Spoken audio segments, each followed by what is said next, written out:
Dibuat persidangan khas parlimen. Tapi masalahnya Menteri Ekonomi mana hilang mengajuk. Ini masalahnya bila lantik sotong jadi menteri, bukan setakat formula bohong, tetapi persoalan dia ialah dia tak kisah apa pun. Dia fikir tembolok dia semata-mata dan dia fikir dia mengajuk.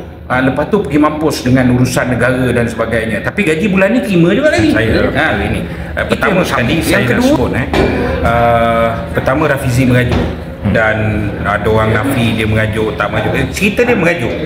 Bukti dia mengajuk apa dia? Dia hanya muncul setelah dipanggil untuk mesyuarat MPP. Dan ini pun juga menarik. Mesyuarat MPP ni menarik kenapa dia dibuat di Sri Perdana Putrajaya.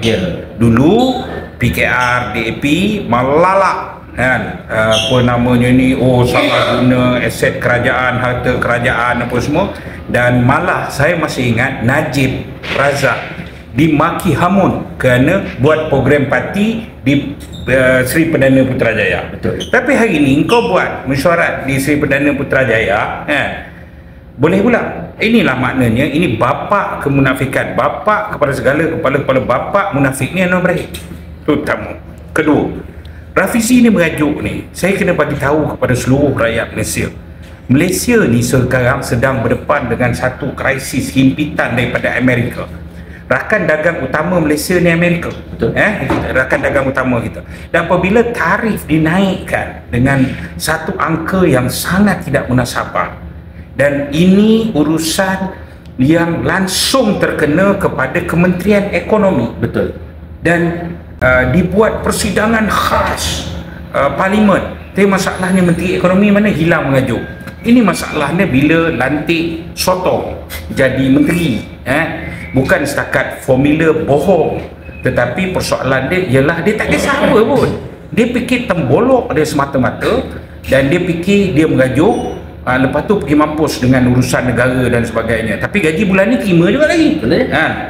Itu yang pertama. Yang kedua yang saya nak bagi tahu ialah, saudara, ini pertembungan awal lagi. Ini bukan sekarang, ini pertembungan awal lagi.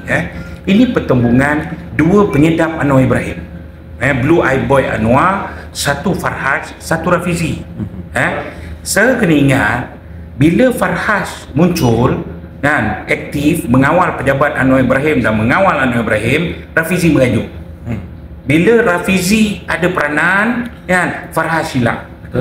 Hari ni Farhaj ni dia macam orang jolokkan orang politik ni, dia macam Daim Zainuddin. Malah dia lebih rakus daripada zero to hero. Hari ni menguasai bukan satu, malah banyak syarikat-syarikat yang disenaraikan. Secara sekelip mata, aku pun tak tahu mana asal budak Farhaj ni tiba-tiba jadi tokoh korporat besar. Mula Anwar angkat sumpah, Vincent Tan lantik dia kan, sanggup pecat anak sendiri, lantik apa nama Rafizi. Okey, itu satu. Dan hari ni kita kena faham bahawa bahagian-bahagian yang orang Rafizi mengajuk, kenapa dia kata pemilihan ni menipu. Dan orang-orang dia di bawah ni banyak yang kalah, respon kepada ini sebegitu semenjak 2010 memang pemilihan PKR menipu, dan memang Rafizi adalah sebahagian daripada penipuan tersebut. Dan Farhaj pernah keluar kenyataan media, Rafizi berhenti menipu dalam pemilihan. Ini bukan saya cakap, ini seteru sama Blue Eye Boy berebut kasih sayang Anwar Ibrahim yang cakap. Farhaj cakap Rafizi menipu. Dan selama ni kau menipu, tak ada masalah sebab kau dapat benefit. Tiba-tiba hari ni penipuan, dan dia tak dapat benefit kerana dia nak disingkirkan. Dan akhirnya yang mula bersuara ni siapa? Yang mula bersuara ni orang di bawah ni, yang kalah ni kenapa? Farhaj menyusun. Farhaj menyusun. Kemudian yang mula bersuara melontarkan, kalau semua ingat balik, melontarkan nama Nurul Izzah. Siapa dia? Perak. Perak ini lubuk si Farhaj lah. Farhaj yang bawa Anwar bertanding di Tambun, Farhaj yang menjadi pengurusi Perak sebelum ni, betul. Jadi soal dia ialah Farhaj lontar, dan akhirnya Rafizi dah masuk pejabat, kononnya Anwar pujuk kan, bukan Saifuddin, bukan ni, bukan apa kan. Tapi soal dia ialah Anwar janji dengan Rafizi, tapi Rafizi saya beritahu akhirnya kau ni kena tipu. Anwar ni bapak pembohong, bapak kepada bapak, segala kepala bapak munafik. Akhirnya Anwar akan cakap, bukan saya ni grassroots yang tolak Nurul Izzah kan. Rafizi betul-betul hari ni saya faham perasaan dia ni mungkin rasa seperti dirogol di halayak awam dia lah, suka atau tak suka, apa yang PKR dapat hari ini adalah hasil penipuan formula tipu Rafizi Ramli. Akhirnya Anwar ni biasalah pakai buang kan, orang pakai berperah je cukup budak ni kau terajak dan apa namanya, isu ini akhirnya Anwar ambil kesempatan naikkan Nurul Izzah. Benda ni terancang lah. Tak sampai 24 jam nama Nurul Izzah dilontar, semalam ada segmen khas dalam buletin utama TV3. Ya, betul Tuhan, berminit-minit ini berita perdana ni, berminit-minit. Siap gambar Nurul Izzah, gambar lama apa semua, Nurul Izzah ni pejuang. Ini semua wayang Anwar Ibrahim. Yang Anwar sebenarnya selama ini membuktikan, dia cakap dekat semua Perdana Menteri dia lawan. Dia kata kroni, dia kata rasuah, dia kata korup, dia kata nepotisme. Tapi semua tu Anwar lebih teruk dan lebih jijik lagi. Kerajaan yang memanipulasi dan menggunakan undang-undang zalim, dan hari ini jelas nak lantik Izzah. Dan kepada geng-geng PKR saya bagi tahu, kalau yang jenis budak-budak yang baru masuk kerana nak sakau projek, itu soal lain. BBNU lah. BBNU tu soal lain. Tapi soal yang datang kononnya daripada awal dengan semangat reformasi, dia sudah tidak ada dan sudah terbukti di depan mata. Malah pemilihan parti itu sendiri bukan soal demokrasi dan kehendak, tapi soal kepentingan kelompok kecil Anwar dan dikeliling Anwar semata-mata. Dia berserkel lah. Ya.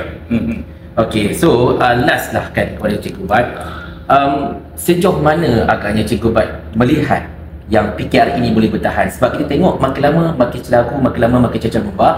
Dan Anwar Ibrahim, walaupun kelihatan macam beliau cuba dan nampak macam kontrol PKR, but it seems like dia macam dah lost PKR tu sebenarnya. Sebab macam dah tak terkawal lah semua ni benda. So Cikgu Bat, nyawa rejim ini bukan pada Anwar, nyawa rejim ni pada DAP. Betul. Dan selagi Anwar dilihat berbaloi untuk menggadaikan semua hak, maka nyawa Anwar daripada sudut itu panjang. Nyawa Anwar Ibrahim dan nyawa rejim ini sebenarnya bukan pada rejim ini. Nyawa rejim ini adalah kepada kalaupun mereka boleh menyambung nyawa selepas pilihan raya ini, adalah kerana kesalahan pembangkang.